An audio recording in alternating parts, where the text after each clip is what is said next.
We paid Malcolm a lot. He got to get out there and play. He got to get out there and play. Like Reuben, he's going to play as much as we need him to. Mm-hmm. If somebody go down, he's going to play even more. But for right now, if I'm looking at it and I'm the coach and I'm the GM, I want Bo and Smith holding down my linebacker spots. Those are going to be my main two guys. Are you listening? Ruben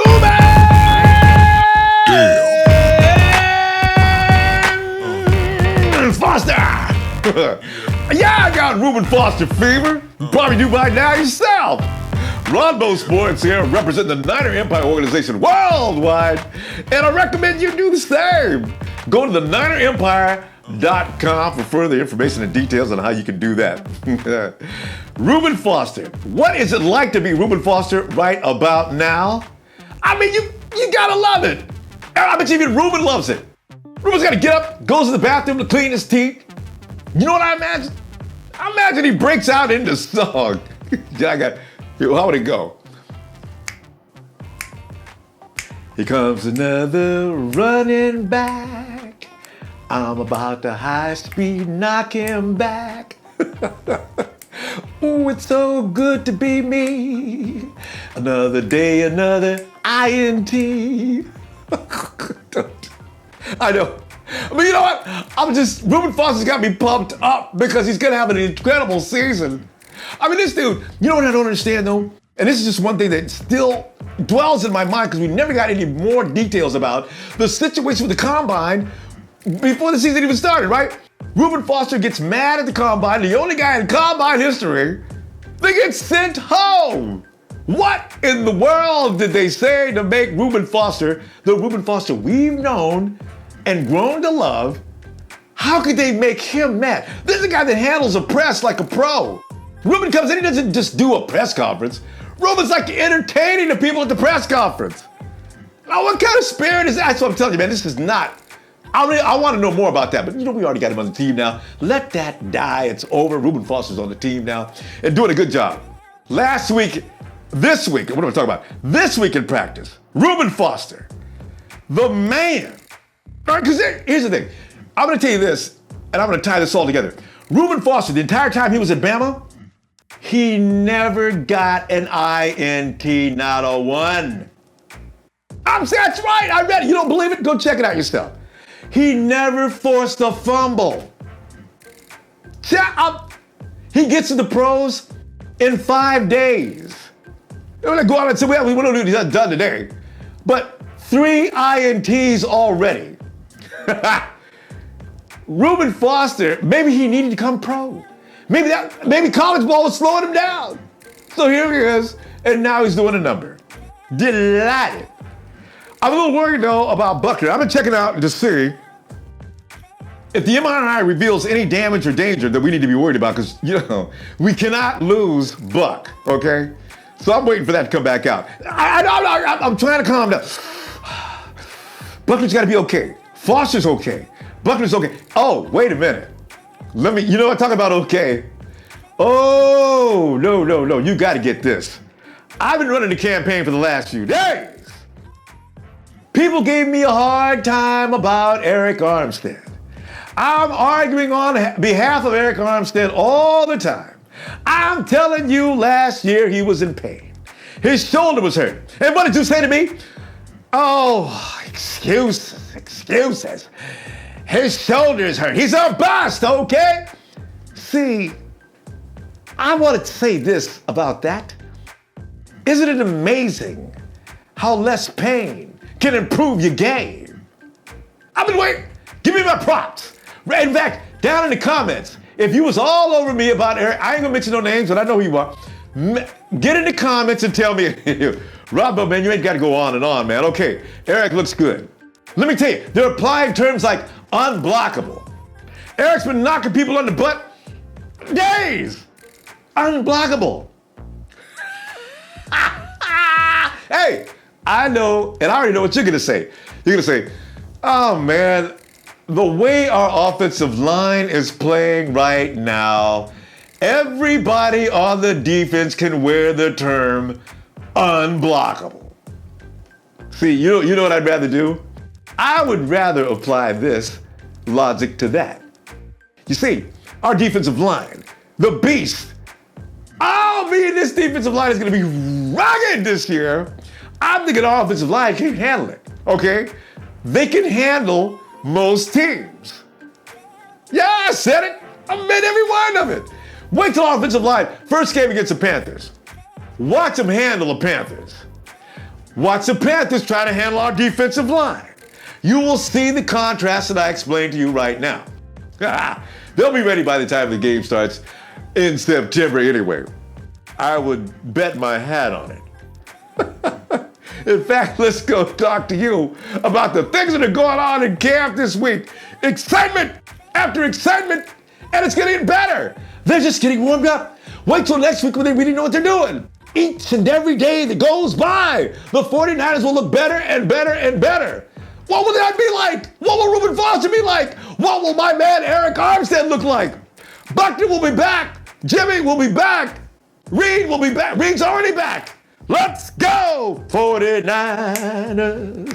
Let's go to the camp. And Sue you know, I'm trying to get a rhyme with this. Let's go to the camp. And, okay, never mind. Let me go to the camp and see what the 49er is going on with you. I tried. I'm not finished yet. Oh, the days have returned. Here we are back in camp. It's like Jeremy Curley said a couple weeks ago, this year, complete this phrase. The 49ers of 2017 will redeem themselves. So and Ian and I last year talked, and it was all about shame. There was no pride involved in wearing the goodies. It was you know, you're a 49er fan, you love your team. But when you walk down the street, you do feel a little bit like people go come and mess with me. Not this year, though. It's looking pretty good out there, Ian. What are you thinking, man? Yeah, man, I'm real excited about what we had to bring to the table this year as opposed to last year. Even though I did have some faith last season because of what Chip Kelly brought offensively as a coach, and that had been our Achilles heel. This year, I mean, I feel like we got Shanahan, who may be a better offensive coach for the NFL game than Chip Kelly. And I just feel like we don't have anything to lose this season, which makes us a very dangerous team. Yes. And on defense, I feel like we restocked the coverage, you know, so to speak, by bringing in a guy like Reuben, Malcolm Smith. Of course, we got Bowman coming back. We got the young dogs on the defensive line. Like, I'm feeling the energy, man, from this team. The young corners we got out there. Of course, you know, we got Reed, you know, back there at the safety. We got Jimmy Ward. Hopefully he'll get well soon and he can step in and make plays for us. I mean, I'm really excited about what we got going on. I know we're not going to go out and contend for a Super Bowl. You know, I honestly don't expect us to make a playoffs, but I do expect us to be a respectable team this season where teams going to have to kind of peek over their shoulders and be like, yeah, we might want to buckle down, guys. The 49ers ain't playing this year. And that's my number one goal and what I want to see. And if we can get that this will be a very enjoyable season for me because I know it's only going to get better from here. See, Ian's talking relevance, and I agree. Ian, you know, you mentioned some players, but I noticed you didn't say anything about the offensive line. Now, we have talked about this briefly, and you didn't let me in on it yet, so I'm dying to know. Joshua Garnett is worrying people to death. And you seem to have some perspective on it that's going to make us feel even worse. So let's go ahead and get the bad things out of the way. Get the bad stuff out of line first. All right, here goes the bad about it. Anytime you see a player who isn't living up to where he was drafted and the expectations that the team and the fans and, of course, his coaches have for him, it's always going to be a rocky road. You know, you never want to see a guy start his career out like that, especially with your linemen. You kind of want to see them come in and play good up front just because, we know, with linemen, it's not a lot outside of, you know, their personal game that can affect them. Of course, you want to have continuity and chemistry on the line, which we haven't had, and that can rub off and create some bad habits on a young player like Joshua Garnett is. But at the same time, I do feel like he's a very young talent He's a very young prospect. We had to take into consideration that he didn't get the full off-season experience last year because of that stupid finals rule that they have, in place. Yeah. And, we suffered through the same thing with Solomon this year. So that's something we definitely got to take a look at in the future as far as drafting these guys that might not be able to get that first year of camp fully in because of, a stupid loophole. Yeah. But here goes my main thing with Joshua Garnett. The things that I'm looking at that give me hope as far as this game is concerned is, like I said, the shortened off season last season, a lack of continuity on the offensive line. And you got to remember, last year we toggled him back and forth between the left and right side of the line. True. So I believe in college he was primarily on the right side of the line. Now, here goes the last thing of why I'm really not tripping off what we're seeing in camp right now. He's out there going against guys like DeForest Buckner, Arik Armstead, Elvis Dumerville, and all those other guys that Lynch and all those other guys that we have on our front seven that are premier players in my opinion. So he's gonna take his lumps in camp, but I promise you, by the end of camp, he's gonna come out looking a lot better than he did, to start camp. And keep in mind, he's a smart kid. He's not a stupid guy. He's a smart kid. He went to Stanford. He got his books. Like he's not an idiot. He's gonna learn the game. He's gonna learn from Joe Staley and the rest of the vets on the offensive line what it takes to be great. But the thing I say, we got to give him time. We had to give him time. Let him develop. We just can't expect for him. Oh, he was a first-round draft pick. Yeah. All right, that don't mean you're gonna come in and play good. Off top, you have to get that development still. Well, I'm really not tripping on Garnett. I think definitely he'll come along. It might not be as fast as we want to. It's gonna be some ugly games out there, but thus is life in the NFL, and we will see improvement from the young Steed. I promise you that. He had a good block. I understand that Pierre Garcon was making his way downfield, and Joshua made quick work of whoever that was out in the way. So and two, you got one more thing. You got to remember, he's a mauler. It's gonna be hard for him to play his natural game in practice like that because you're not trying to bring that type of pain and intensity to your teammates. I'm telling you, when regular season comes along, we're going to see this guy smash. He's going to play at another level of intensity, which is going to allow him to feel more like himself. He's going to feel more in tune in what we're doing. And we're going to see a different Joshua Garnett once the pads come on. And as soon as preseason, preseason right around the corner. 2 weeks. We'll see in that first preseason game what we got. You know what? I think we played with the Chiefs. We played the Chiefs on 11th. You know what? I like that assessment too because I've always said offensive linemen don't develop quite as quickly as everybody else. The defenders come in and they're usually like running backs and certain guys, but offensive linemen, they take a while to get into sync with the rest of their teammates and a lot of things have to change. So you know what? Hey, that's good stuff. That's something we can that's food for thought. Don't count this guy out just yet. See, a lot of people have already said, he's a bust, get him out of here. We're not, you notice they're not going to they didn't get anybody offensive lineman today, and we lost Jimmy Gilbert, and that was lost. We also lost B.J. Johnson, and so that's why, they didn't go out and get an offensive lineman. They went and got a couple of receivers. So, you know what, though? Receivers, see, if anybody would ask you here before the season started, you wouldn't sound, you seen who the collection of guys they went out and got and everything. It impressed nobody, okay? Nobody was impressed. We said, Garcon's 31 years old. We got this, we got that. Marquise Goodwin was a guy that stretched out the field. He's not going to be all that. Everybody was saying all the nasty things you could say. And we got Curly, and that was all everybody said. But now, all of a sudden, we're finding out Marquise Goodwin is all of a sudden doing his imitation of Antonio Brown. And they can't do nothing with him in practice. What is all this about? Is this for real? Is he just been waiting for the right coach? Or what's up with that? Here goes my theory, man. In football, speed kills. And at least for the past 5 years or so, from what I can remember, we have never had that guy with just blazing speed that makes the secondary think, okay, we don't want to let this guy get behind us. And you saw what Kyle Shanahan did last year with Taylor Gabriel, who got cut from the Browns. Yeah. When you get cut from the Browns, it either goes one of two ways. Either you're going to go to another team and shine, or you out the league. Yep. There's no in between. Yep. There's no in between. But so I think this scheme is going to play to Marquise Goodwin's strengths. And Kyle Shanahan knows we're kind of thin at wide receiver, and we don't have a Julio Jones. So he's going to have to utilize these guys to their strengths in order to open things up for Pierre Garcon. So I look at it this way. Marquise Goodwin is one of two things. Either he taking the screen to the house or he beating you over the top to the house.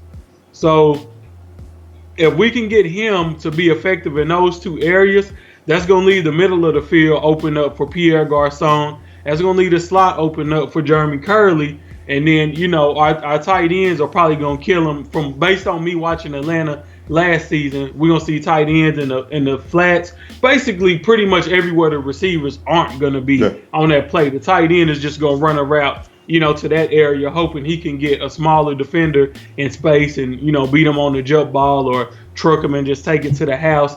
So it's going to be a lot of, with Kyle Shanahan's offense, it's going to be a lot of smoke and mirrors out there. And this is going to play perfectly into the hands of a guy like Marquise Goodwin. From a fantasy aspect, I don't know how confident I am in Goodwin because he has proved to be an inconsistent player over his career. But some of that may be attributed to the fact that he was constantly training for the Olympics. And I think he's kind of let that go. And he's more focused on being a pure football player now. And I just believe a lot in Kyle Shanahan as a teacher and teaching these guys how to play their positions better. And we're going to see that trickle down to all parts of the offense and not just with our receiving core. Well, I mean, that's music to my ears, man. Because, you know, I can't wait till 11 just to see Marquise Goodwin just a little bit in motion. I want to see if any of this is real, what we're seeing right now. He's making Rashard Robinson look like Rashard don't even know how to play the corner position. Yeah, I mean, a guy with speed to do that to you, though, man. But I remember last year in training camp, Josh Norman kept getting burned by Deshaun Jackson. And one of the things that I was trying to explain to people was that if you take a corner as good as J-No is and put him on a receiver that's good as Deshaun Jackson is, most of the time the receiver is going to win just because of the way the game is played in practice versus the way the game is played in real life. In practice, you looking for repetition. You running the same play over and over and over again. But those type of routes that they're running in practice, you're not going to see them run that same route, you know, at a corner like Josh Norman over and over and over again because the schematics of the defense are going to change. Right. So in practice, you're looking more for repetition, like, hey, you know, we need the offense to run this play over and over and over. And you want the defense to be engaged, but like, this is our 10th time running this play. What do you expect for a guy to do? You know, like they're only gonna stay engaged, you know, for so much, especially when you're talking about guys who already have pretty much a guaranteed roster spot on the team. True. And I know it's sad to say, but it's true. It happened. Yeah. So Marquise Goodwin, he fighting for a spot. Rashad, for the most part, already got his job. True. You know what I'm saying? He done already proved he can play. So I think we'll see his intensity pick up as we get deeper into camp. And you won't see as much from Marquise Goodwin as we seen earlier in the camp. And then, too, keep in mind that Goodwin, Hoyer, all those guys are down here in Texas working out. Right. So their chemistry is on another level, you know, right now, you know, especially for it to be this early in camp. But Rashad is a good player, and he'll learn what's going on, and he'll figure out, okay, how to stop, you know, or slow down Marquise and the rest of the receivers. And that actually only will make him better in the regular season when he plays guys with more speed on them, you know, and things of that nature. So I wouldn't worry about that too much. The iron sharpens iron. Real quickly, though, Ruben Foster, and everybody's laughing because Ruben's out there just clowning with the threes. I imagine they're going to move him to the twos, too. But see, is this Reuben Foster, is he going to, Malcolm Smith is still the number one. What's going to happen with that? I think my early prediction is that Malcolm Smith starts off the season as the starter, and we're probably going to bring Reuben in on sub packages and kind of make him earn his way up, make him show that, okay, I'm going to be dedicated to the playbook. I'm going to be dedicated to my nutrition, to my fitness, to being a good teammate, and all of those things. And, you know, just pretty much make him earn his spot. Yeah. But you also got to consider, we paid Malcolm a lot. He got to get out there and play. He got to get out there and play. Like Ruben, he's gonna play as much as we need him to. If somebody go down, he's gonna play even more. But for right now, if I'm looking at it, and I'm the coach and I'm the GM, I want Bo and Smith holding down my linebacker spots. Those are gonna be my main two guys because that's who we paying. You the veterans on the team. I need you to go out and lead by example. Now, if one of you guys go down, okay, then we bring it in Ruben. If it's a situation where you know what, Ruben is better for this package, so we're gonna bring Ruben in and let him do his thing. As the season goes along, we'll find a consistency within our linebackers and see what works best and how to balance out their playing time. I don't know if you remember back when we had Bowman and Patrick Willis towards the end of Patrick Willis's career, we would always see Bowman in on passing downs because he's younger and he faster and he gonna get to that ball better. Yeah. So, and people would always say, man, why did they got Bowman in there instead of Willis on these critical downs? Willis an old man, bro. He got bad feet. Like, you don't want him in there on third down. Toe. And I believe that's some of what we're going to see this year. With this year, we're going to start to see Ruben creep in there a little bit more once he prove, okay, I can handle third down. I know my assignments. I know my teammates' assignments. Because when you playing, that Mike, position, you got to know what's up out there. You can't come into the game and like, I think he's supposed to be over here. I think this guy's no, you got to know. You got to be ready, man. And so that's just a part of the development process. But I don't expect Ruben to play with the threes much longer either. That's good. Now, before we quit, you got something going on. The Cooler will be back this year. We talked about this fantasy football. Give us a rundown of that real quick.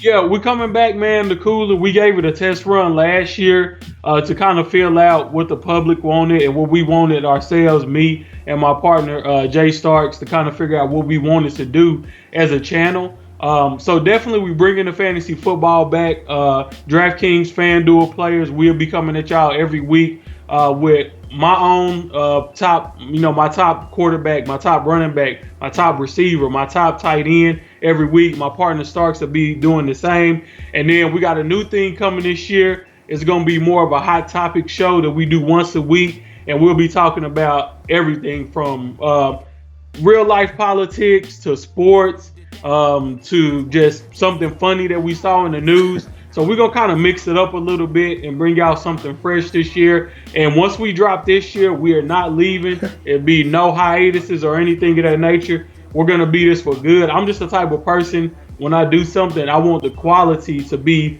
all the way there. And if I feel like the quality isn't where I want it to be, then I'm going to step back, get it where I want it to be. And then from there, it's all wheels off the ground and we flying high, baby. All right. Ian, you ready, man? Let's give me the holla out, man. Niners! You know what? Yeah. He's been working on that. That's even better than last year. Yeah, that was better than last year for sure, man, for sure. I ain't got it to Ronbo level yet, but I'm gonna get it there, man. And you're gonna be so jealous. You're gonna be like, man, I wish I could just do that how like him. I've been served. Thank you, Ian. Always a pleasure to talk football with you, man. Ian down in Texas. You know, it takes a lot of nerve to be a 49er fan in Texas. That's why I'm so proud of Ian. Oh, before I forget, and I wasn't going to forget, I'm just kidding. Let me say happy birthday to Shane Bowman. Niner Faithful on Twitter. I was just sitting totally and saying, Ronbo, Ron, today's my birthday. What? You got me, man. Happy birthday. Wait, let me give it to him. Happy birthday to Shane Bowman. Another Niner Faithful is... I know I got to stop it up. I should have never got started because I have problems like that. Happy birthday, Shane. I'll see you on Twitter. Ultimate Sports Talk, news and opinions about your favorite team. It's all there available for you. And I know they're on Facebook and Twitter. Ultimate Sports Talk also features news and opinions, as I mentioned, articles, endless amounts of articles on your favorite sport, not just football, basketball, anything, everything you can imagine. That's them. Check them out. Hey, Monday, Tuesday, Thursday, Friday, Red and Gold Radio. If you feel like talking 49ers radio, I got you covered, fam. You ain't got to be bothered with Wait a minute, you know I don't call. You ain't got to be bothered with BSPN, NFL Network, any of them that give you little bit of talk about 49ers. We have people calling in and we do nothing but talk about 49ers. Join us 7 p.m. PDT. All you need is a Ronbo Sports app. All the information right there. You'll need the phone number and the PIN number in order to get in and come on in and join us. You'll love it. I'm guaranteeing you. We go on until people get through calling. Sometimes it goes up to 2 hours of nothing but 49ers talk. I'm getting myself all pumped up. I can't wait to get to the show. See you when you get time. Hey, and on the weekend Sundays, same thing. Ronbo Sports app. It's absolutely free, by the way. Get the sports app. PIN number, phone number, right in there with you. And we've added another feature too. So you can zoom your lovely self in. Get the Zoom In app. We've got the Zoom In instructions because I love to watch people on the screen. I don't want to be, it's YouTube. Come on, zoom in on me. And I'll be looking for you this Sunday. Please hit me some like. You know how I love me some like. Share, and please subscribe. I'll see you all weekend long. Count me out. 7, 6, 5, 4, 3, 2,